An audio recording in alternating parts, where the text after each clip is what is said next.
Zhong Haiyuan, a teacher at the Zhengfengshen Primary School in Guangzhou City, was being detained because she supported so-called counter-revolutionist Li Julian. During the detention, she refused to admit any guilt. Moreover, she wrote on the prison wall, "Down with Hua Guofeng," the then Chinese Communist Party leader. As a result, Zhong Haiyuan was also classed as counter-revolutionary and sentenced to death. On April 30th, 1978, she was tied up, paraded on the street, and then taken to the execution site to be executed. The soldiers who carried out the execution deliberately fired the bullet at the right side of her back instead of the left side where the heart lies, so that she would not die instantly. Waiting medical personnel rushed forward and brought her into a covered military vehicle.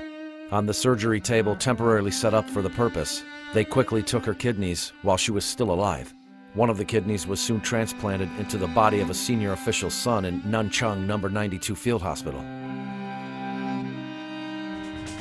Over 30 years have passed since then.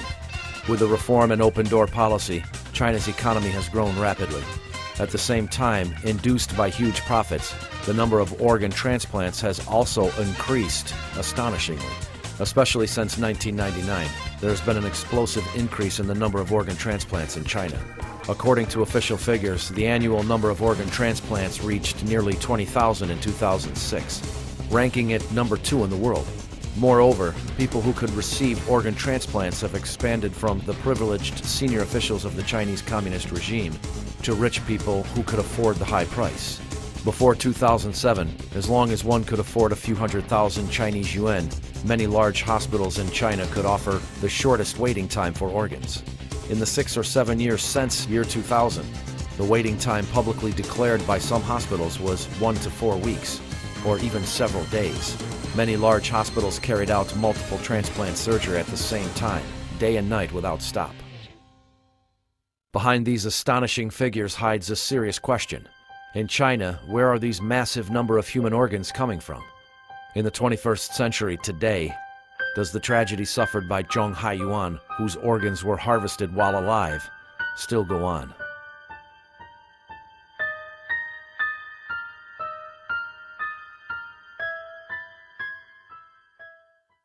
The United States is the largest organ transplant nation in the world. It has a well-established national database of organ donors and recipients. It also has a highly effective shared network for nationwide organ transplants. About 80 million people voluntarily agree to donate their organs after their death. At the same time, the number of organ donations from relatives is also very large. Even with a system like this, the average waiting time for organ transplants in the U.S. is still quite long. The heart, about 8 months. The liver, 26 months. And the kidney, 37 months. Why is this? Because the organs used for transplants must be from healthy people. Moreover, the organ's ischemia time during the transplant must be very short. The kidney requires less than 12 to 24 hours. The liver is 12 hours, while the heart is 4 to 6 hours. Therefore, unless they are donated from living relatives, the organs used for transplant can only be from healthy voluntary donors who have just died. Not only that, patients can only accept organs matching their blood types and tissue types. Take kidney transplantation as an example. According to National Kidney Foundation of the United States, the chance of getting a perfect match kidney from a non-relative donor is only 6.5%. Obviously, the probability of getting a suitable healthy organ is quite small. In China, due to cultural reasons as well as a lack of related legal safeguards, the number of voluntary organ donors is pitifully small. Up to September 2007, China had only 61 organ donors in total from brain death. Organ donation from relatives only accounts for 1.1% of total organ transplants there. Although legal and legitimate organ sources are very rare, large hospitals in China never seem to worry about sources of organs. The Oriental Organ Transplant Center used to claim on its website the average waiting time for a suitable liver is 2 weeks. On the application form for an organ transplant at the Organ Transplant Department of Shanghai Changjung Hospital of the 2nd Military Medical University, it once clearly wrote, the average waiting time for a liver transplant is 1 week among all patients. Established in 2003 and closed in September 2007, The China International Transplantation Network Assistance Center was an organ agency for foreigners. It was situated at the Organ Transplant Research Center of the first affiliated hospital of China Medical University in Shenyang, Liaoning Province. Through this agency, as for the kidney transplantation, it may take 1 week to find a suitable donor, the maximum time being 1 month. It further goes on to say, if the doctor discovers that there is something wrong with the donor's organ, the patient will have the option to be offered another organ donor and have the operation again in 1 week. China's Sanlian Life Weekly reported on April 7, 2006, about 98% of organ sources in our country are controlled by authorities other than the Ministry of Health. What are those authorities other than the Ministry of Health? The article did not specify. Before its closure, the Chinese International Transplantation Network Assistance Center disclosed even more astonishing information. The website's question and answer section contained the following set of questions and answers. Question: even if the organ transplant operation is successful, is the survival time after the surgery only 2 or 3 years? Answer: indeed, we often hear this kind of query, but this refers to the kidney transplant cases in Japan where organs were taken from brain-death corpses. In China, kidneys are taken from live bodies. This is completely different from what Japanese hospitals do.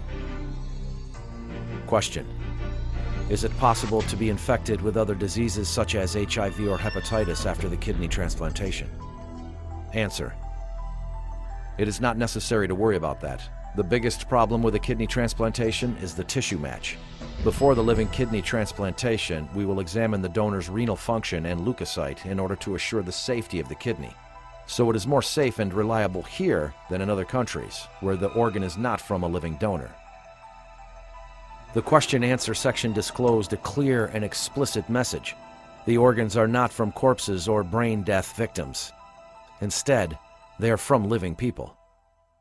In fact, the China International Transplantation Network Assistance Center is not the only living organ provider in China. Here is a phone conversation between an investigator posing as a patient's relative and a doctor in the First People's Hospital of Shanghai Jiao Tong University. 你好，你是肝移植中心，它的号码是多少？转接中，请稍后。喂，你好。喂，你好。我现在有一个表妹啊，丙型肝炎18年了，是慢性活动性，丙型肝炎。但是现在我跟你讲，你这个肝移植是可以的。那我就问啊，要等多久？工体有啊，天天有哎。现在我们今天就要做。不是，你现在又不是说是有新鲜的，有活的人的，你这个都是活的。啊？都是活的。The precondition to ensure the supply of such large number of human organs for such short waiting times is the existence of a large organ bank of live donors. Furthermore, this group of people must be under strict control so that their physical conditions could be examined any time. Whenever a transplant patient arrived, a matching donor would be found from the bank. His or her organs would be taken out for the transplantation in order to ensure the organ's freshness and vitality. So what kind of people form this live organ bank? The international community commonly believe the allegation that the Chinese communist regime takes organs from the executed prisoners for transplants. However, this single source of organ supply cannot account for the explosive increase in the number of organ transplants in China during the past decade. Although the exact number of the executed prisoners in China is a so-called state secret, the state-run China News proclaimed in its report on September 6, 2007. For more than a decade, the people's courts have been very careful with and taken strict control in giving out death penalties. The number of executions have been decreasing steadily. Meanwhile, according to reports by official Chinese media, the total number of organ transplants in China during the 6 years after 2000 was more than 3 times that of the 6 years prior to 2000. If those 98% of organs for transplants in China that came from non-medical system were all from the executed prisoners, how could one explain the sharp increase of organ transplants in the past decade, while the death penalties had been decreasing steadily? Was it due to the improvement in transplant technology? Let's take a look at the kidney transplant. In 1998, the number of kidney transplants in China was 3,596. In 2004, it exceeded 10,000, 3 times that of '98. Between '98 and 2004, there had not been much improvement in kidney transplant technology. Obviously, technology improvement is not the reason behind the explosive increase in kidney transplants. Moreover, death penalties need to go through certain legal procedures, such as court hearings and appeals. Prisoners could not just be sentenced to death and their organs taken when transplant patients came. Then, what group of people could be subjected to organ harvesting and their lives taken so conveniently and speedily? Other than the prisoners on death row, who were these large group of people that were forced to live between life and death?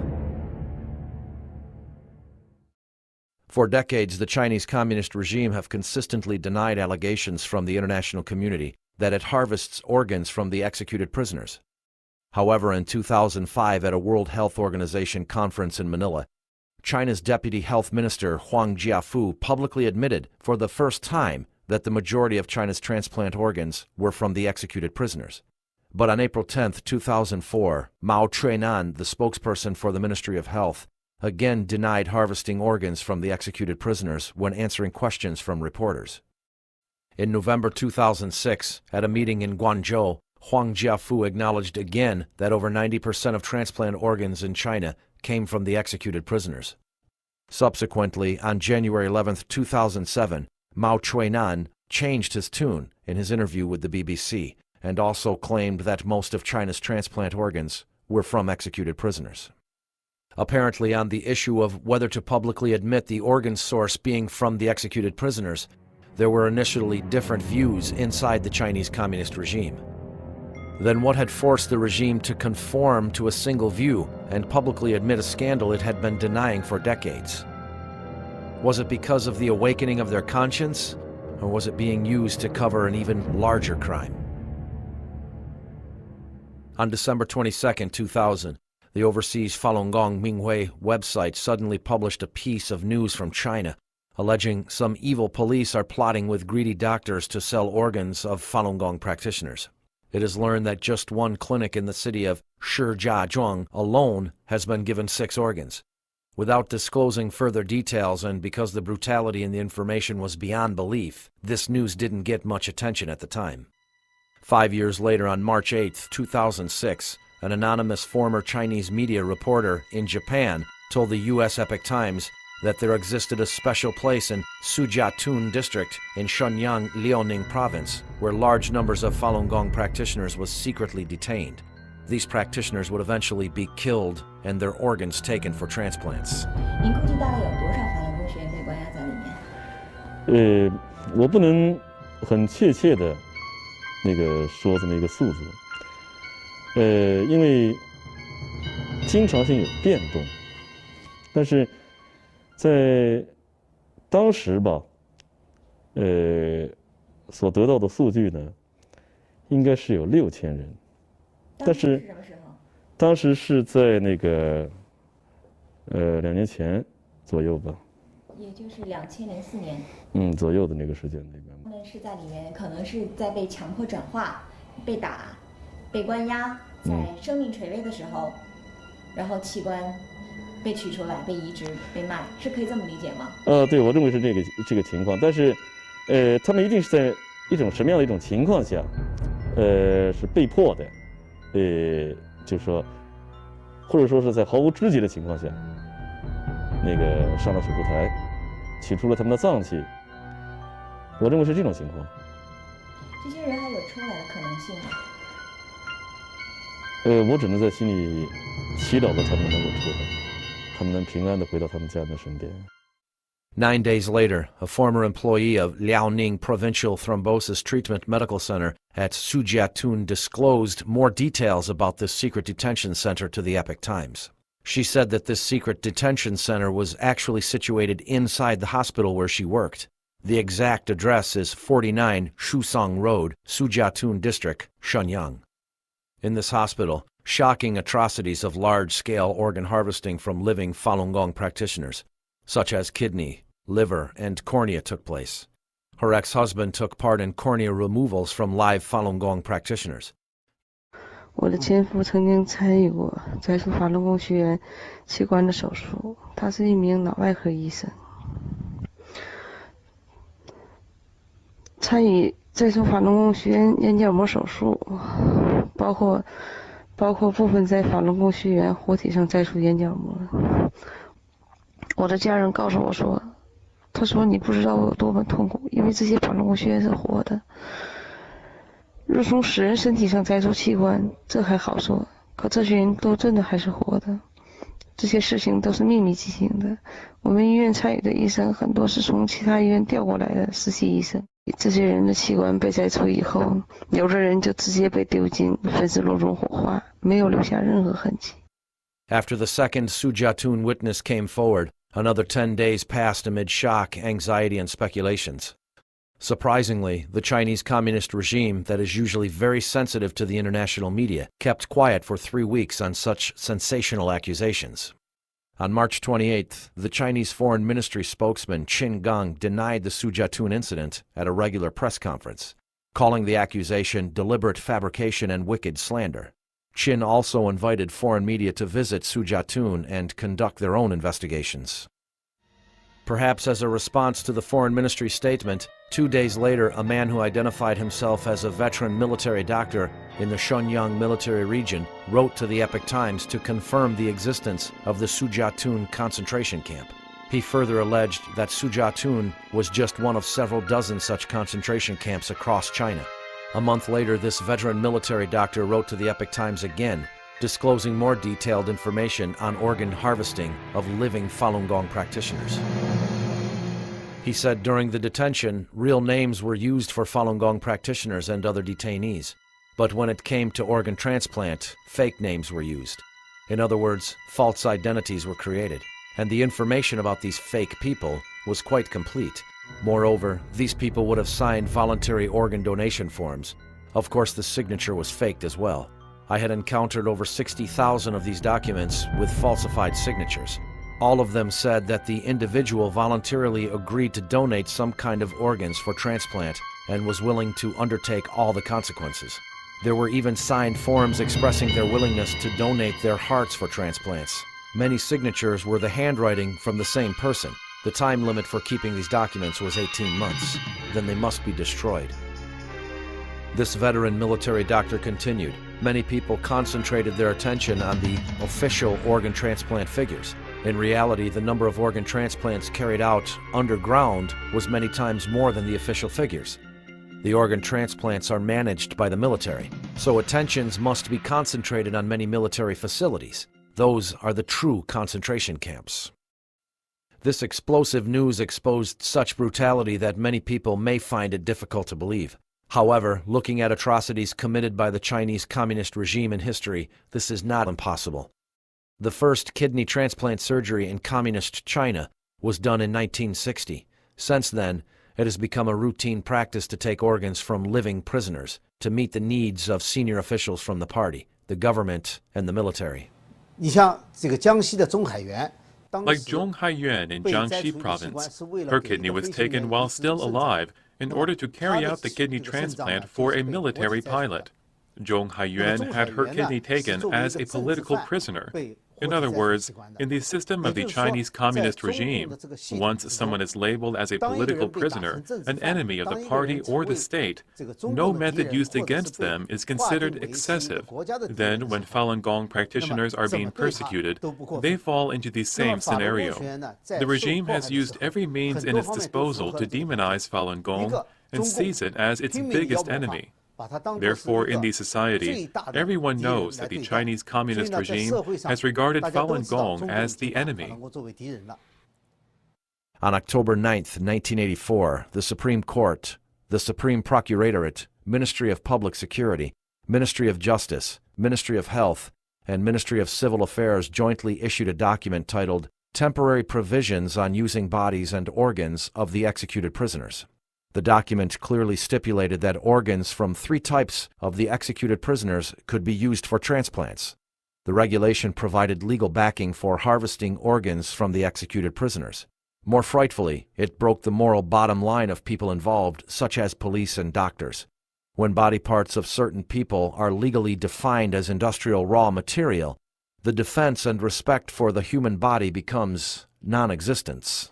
When they went to appeal to the government, many Falun Gong practitioners destroyed their ID cards to avoid implicating others. When arrested, they would also not give their names or where they are from. Therefore, to the Chinese communist regime and those people who want to take organs from living people, these practitioners become the most suitable targets for organ harvesting, as their disappearances would not be discovered or reported.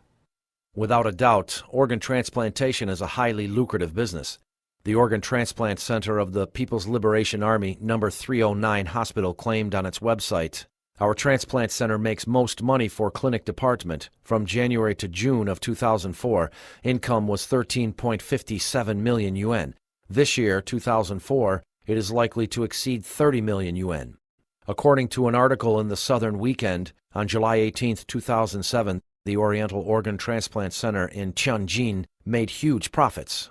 Liver transplants alone brought the center at least 100 million yuan a year in income. In September 2006, the new building for the Oriental Organ Transplant Center, costing 130 million yuan to build, opened for business with 500 beds. The explosive increase in China's organ transplants started with the persecution of Falun Gong in 1999. The Sujiatun incident and the inside information disclosed by a veteran military doctor from Shenyang made people realize for the first time that body parts from innocent Falun Gong practitioners might have become the raw material for this industry. After the Sujiatun incident came to light, representatives from the U.S. Embassy and the U.S. Consulate in Shenyang were given 2 guided tours of the Thrombosis Treatment Medical Center in Sujiatun, once accompanied by hospital officials, once by officials from China's Ministry of Foreign Affairs. After the visits, they issued a statement declaring that they found no evidence that the site is being used for any function other than as a normal public hospital. Meanwhile, responding to the invitation issued by China's Foreign Ministry spokesman Qiqong to the international media, the Coalition to Investigate the Persecution of the Falun Gong in China, a non-governmental organization formed by Falun Gong practitioners, third-party lawyers, scholars, and journalists, applied for visas at China's overseas embassies and consulates, requesting to go to China to independently investigate the Sujiatun incident. All the applications were uniformly refused.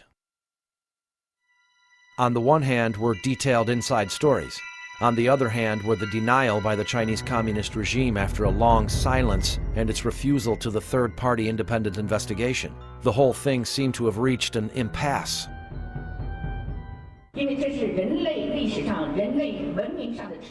If the world turned a blind eye on such horrific and detailed allegations, it would be a disgrace to all of humanity.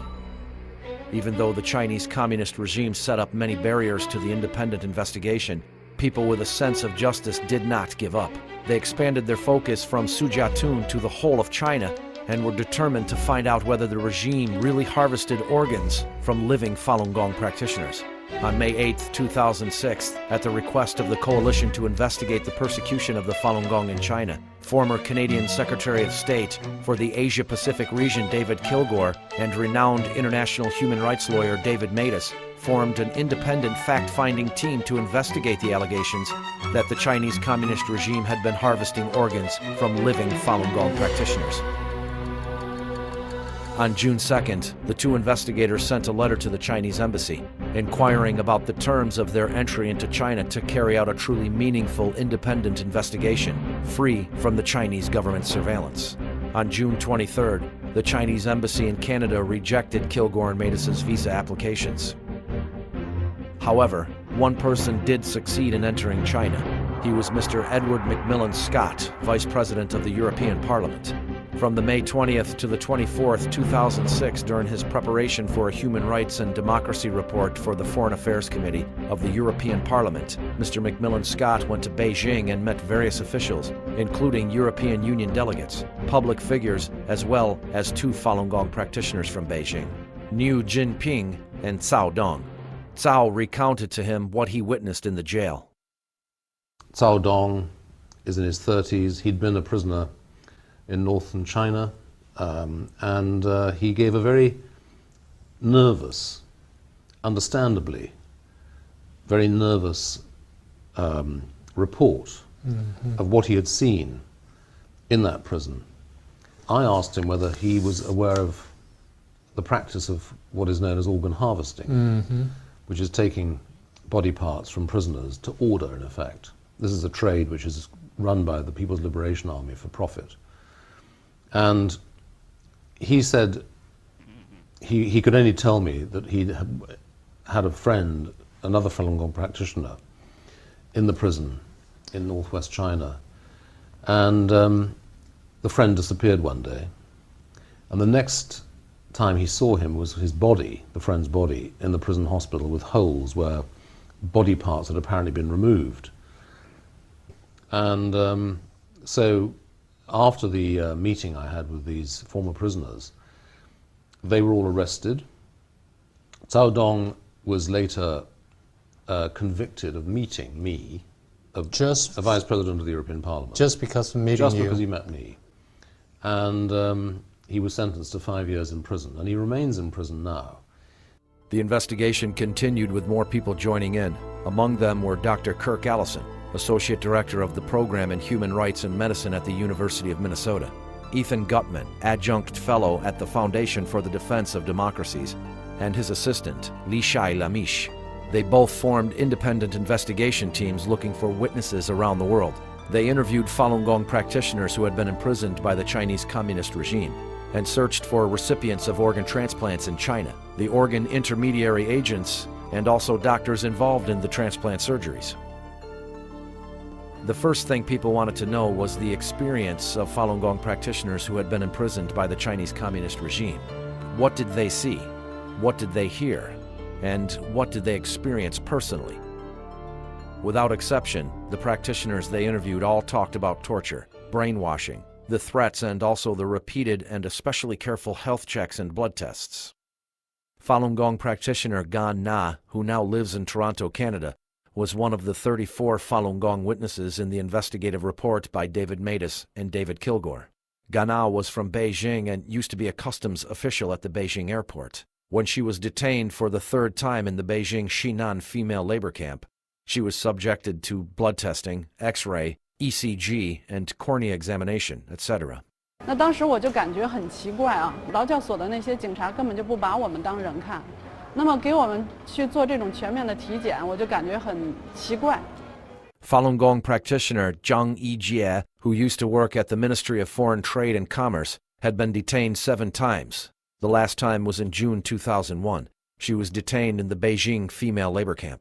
原来我们部里边每半年都要给干部查体一次。那么就像这种常规的钢弓化验，一般的都是那种通常的那种小玻璃管，也就是那量都是一样的。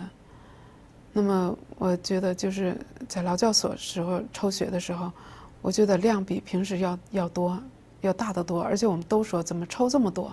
Falun Gong practitioner Zhou Yuan was from Guangzhou. She was illegally detained in the Guangzhou Chateau female labor camp for 22 months from January 2000. After that, she was arrested again and forced to go through all 5 different brainwashing classes in Guangzhou. 转到最后一个洗脑班，因为没有别的肯收的时候，就转到就是因为我本身属天河区的嘛，就天河区那个洗脑班把我拿回去了。就是那个医生就专门带我到医院去检查很详细。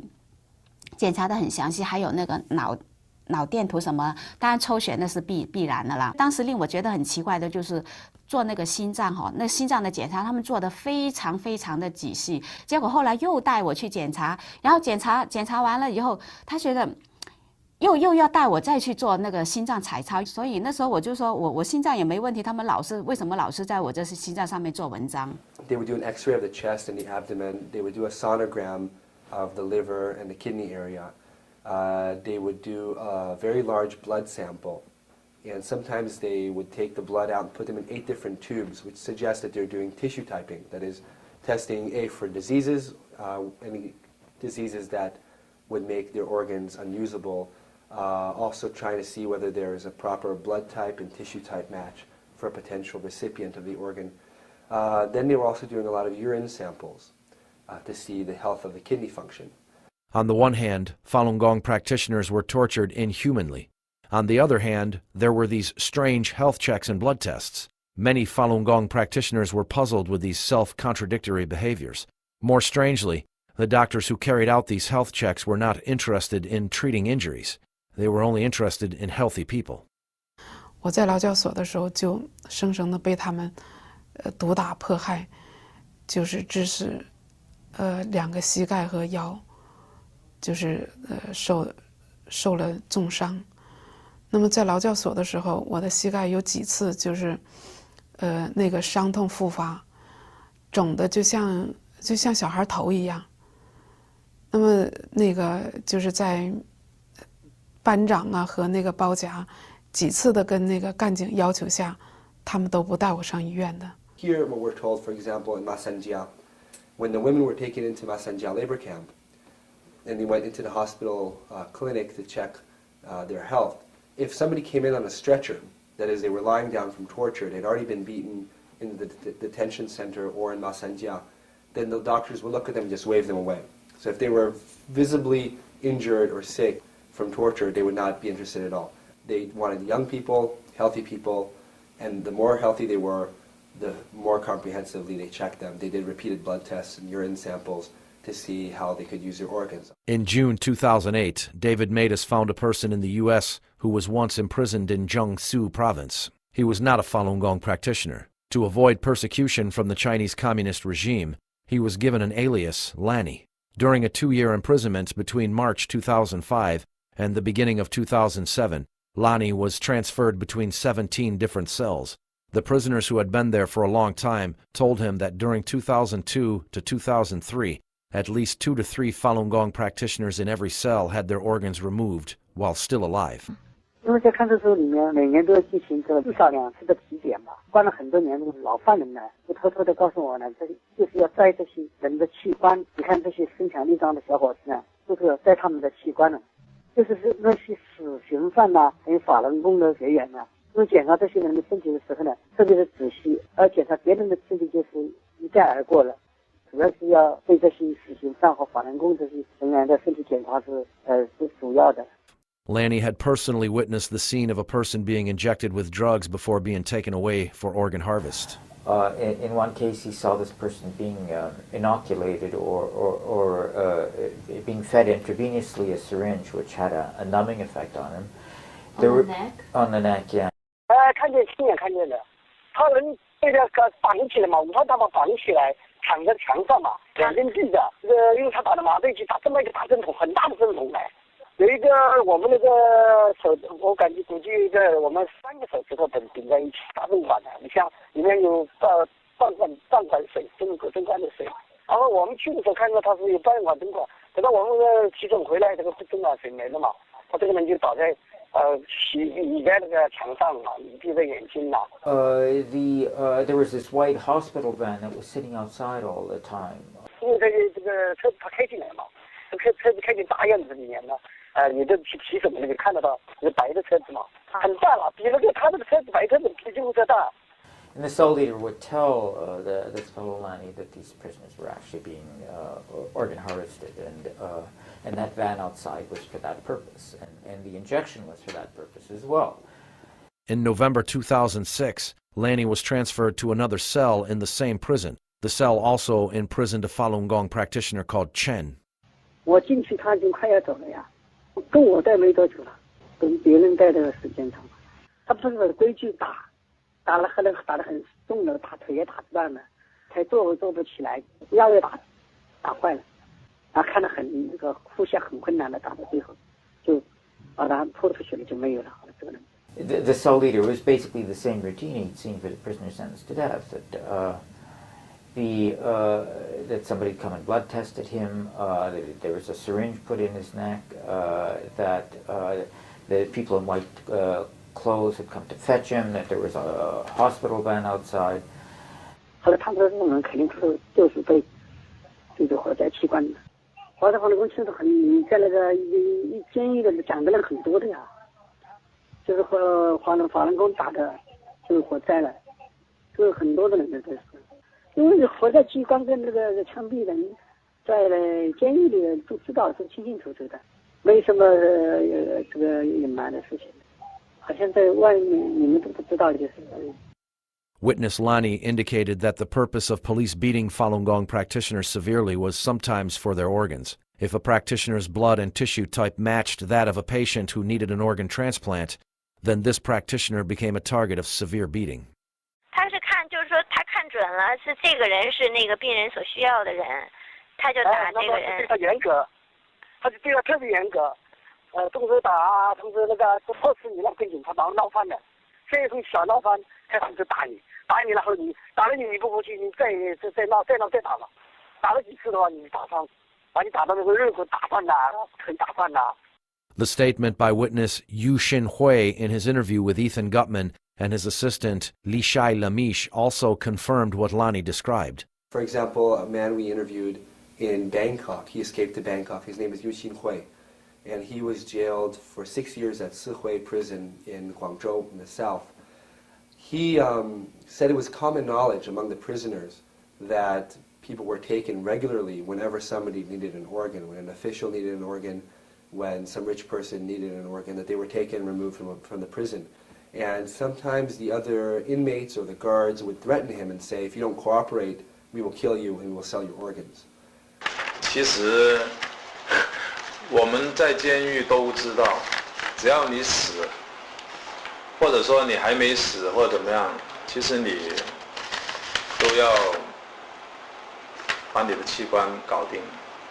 Yu Xinhui had experienced 3 health checks in the prison. The last one was in March 2005 under the close watch of the armed police. People in the prison also knew that there truly existed a name list. Every year, people on the name list would be taken away and would never come back again. Once a year, a bus would come in and it would sweep through their prison cells.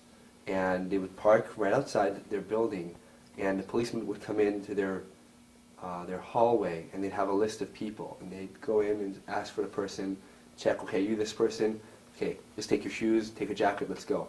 They would not even allow them to get their stuff. Go to the next room, find a person. It was very terrifying for them. They didn't know who was being taken, why, where they were going, and they just collected these people, put them on a bus. Sometimes it was 2 or 3 or 4 big buses full of people in the middle of the night. Take them away, and these people were never seen or heard from again.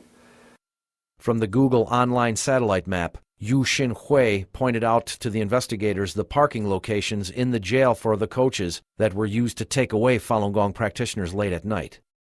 Among the witnesses interviewed by these 2 investigators, 15 of them were forced to go through these suspicious health checks and blood tests, like Yu Xinhui. And I mean, basically, if you're Falun Gong and you're in prison, you're on your way to being organ harvesting, as far as I can see. In order to obtain more direct evidence, overseas investigators made direct phone calls to a number of hospitals and transplant doctors to ask about the sources of organs. The callers presented themselves as potential overseas recipients or relatives of potential recipients. 哎，是宋主任吗？啊，您说吧。哎，他那个医生跟他讲，就是说这个肾源挺好，就是说练法轮功身体都比较好了。我们会有，我们也会有，这个我们可能大概有，今年到目前为止，可能这样的有10几个这样的肾脏。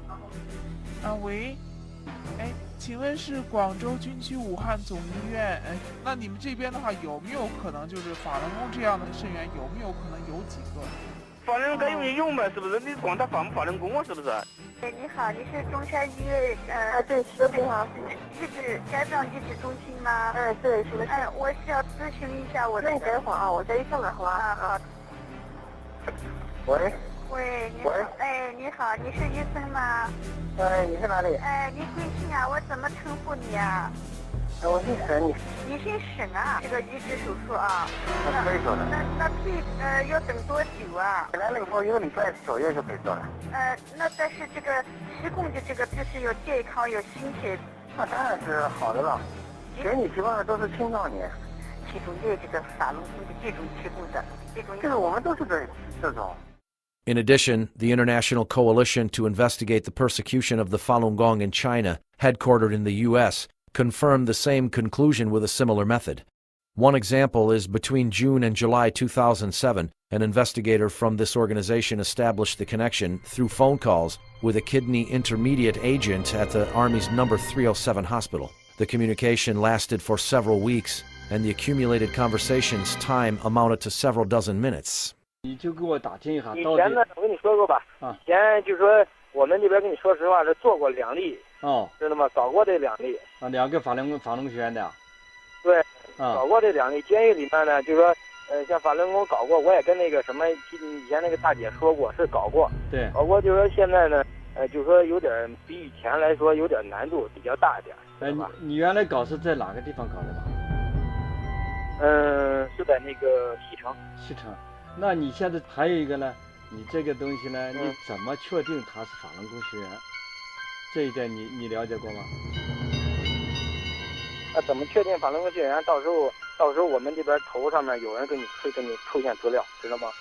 他会出资料给你，这没放心。那好。At the same time, when the above testimonies were obtained, the Israeli police solved a case that provided more direct proof for the allegation of organ harvesting from living Falun Gong practitioners. On July 31, 2007, the Israeli police arrested 4 men suspected of being intermediary agents for introducing people to go to Asia to have organ transplants. They made several $1 million from patients without declaring it.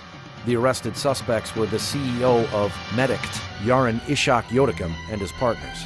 The largest newspaper in Israel, Yedioth Ahronoth Latest News, reported that on November 17, 2006, unaware that their conversation was being recorded, Yodakin told a disguised reporter for the newspaper's weekend magazine that his company could help to provide organs from China's political prisoners, death row prisoners, and Falun Gong practitioners.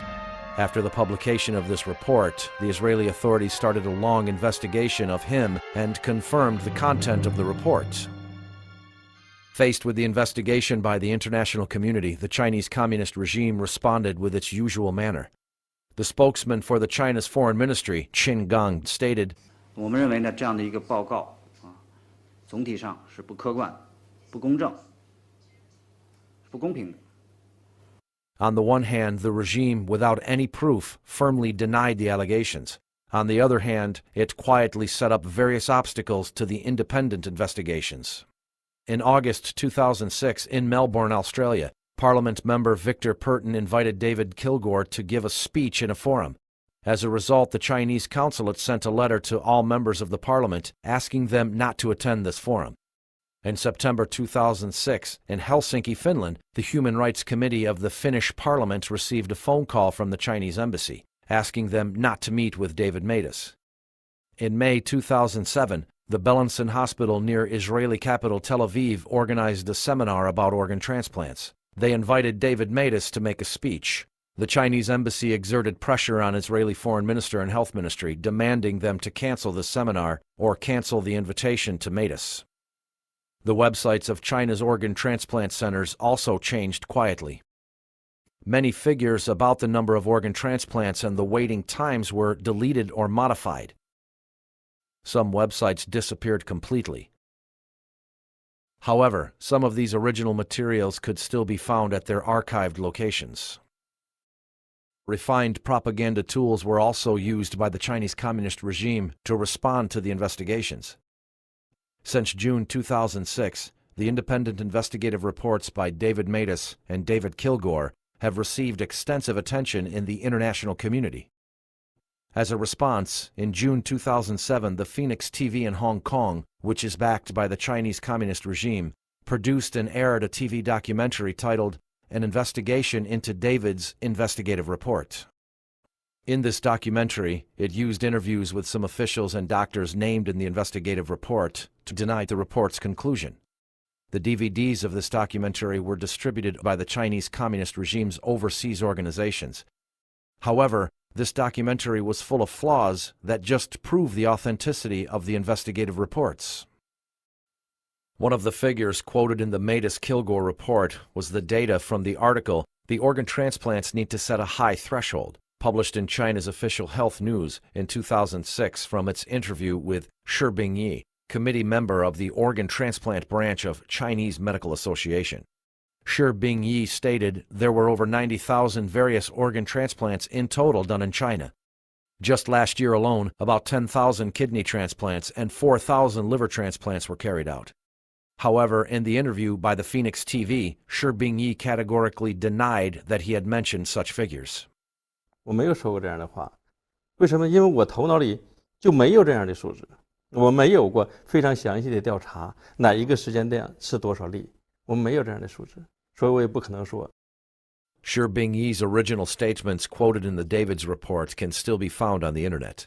Moreover, the article was reprinted by many other Chinese domestic media.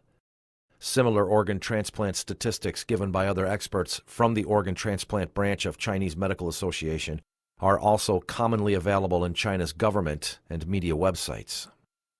Another kind of evidence used in the Mattis and Kilgore report is the recording of the telephone conversations with large number of medical doctors in China.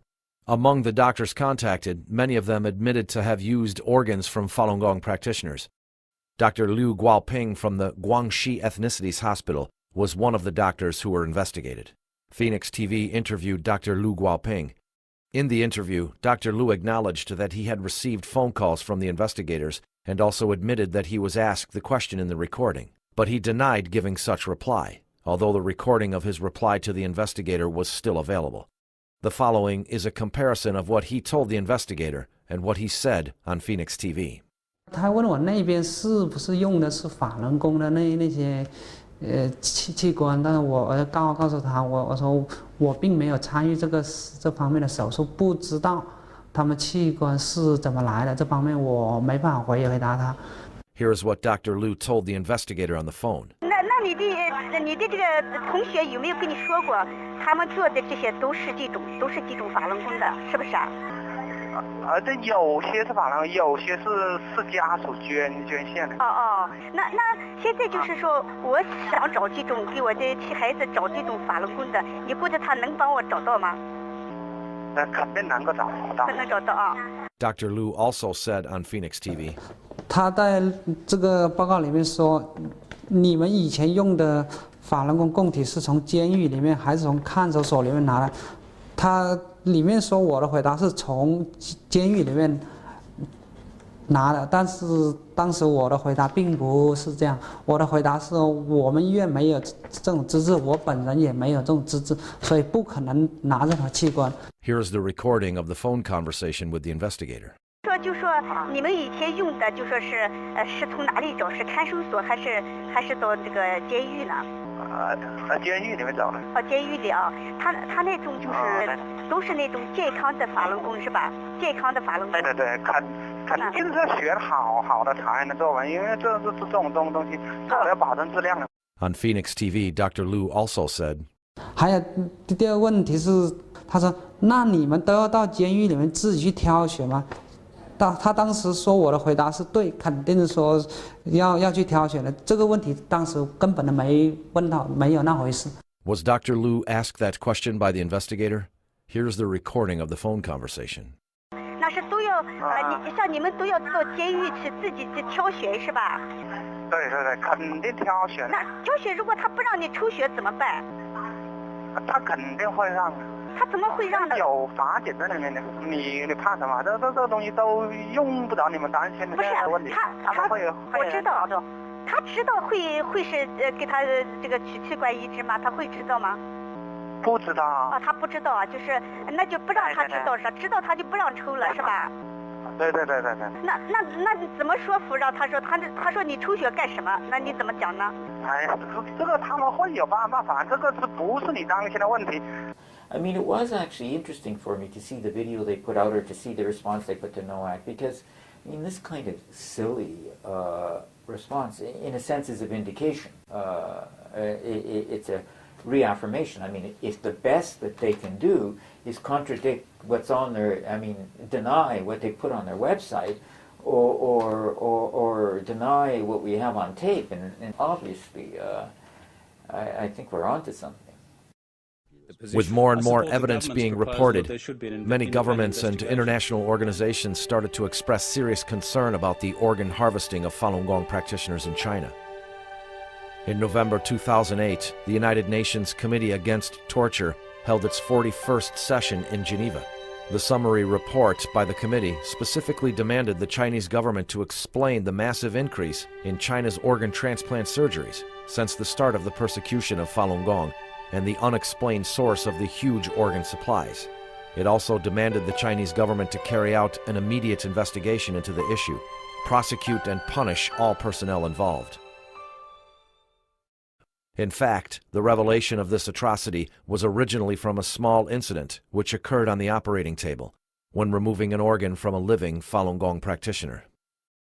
On April 13, 2006, the female witness of the Su Jiatun incident, the wife of a doctor who was involved in removing corneas from living Falun Gong practitioners, told the following true story in the form of a recording at the press conference in the U.S. National Press Club.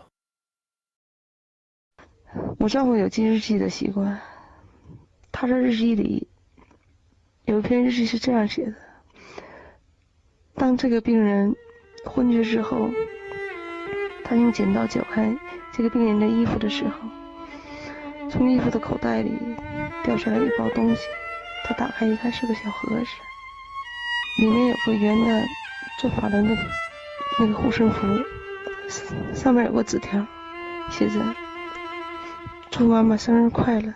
祝妈妈生日快乐。我丈夫受了很深的刺激。 This Falun Gong practitioner whose organs were removed while unconscious would never know that this small incident which occurred at the point of her death awakened this doctor's conscience, leading to the revelation of this atrocity. However, to end this evil atrocity completely, we need an awakening of many more people's conscience. This unprecedented enormity has placed many innocent lives between life and death. Faced with this crime, each person's choice would place the conscience of humanity between life and death.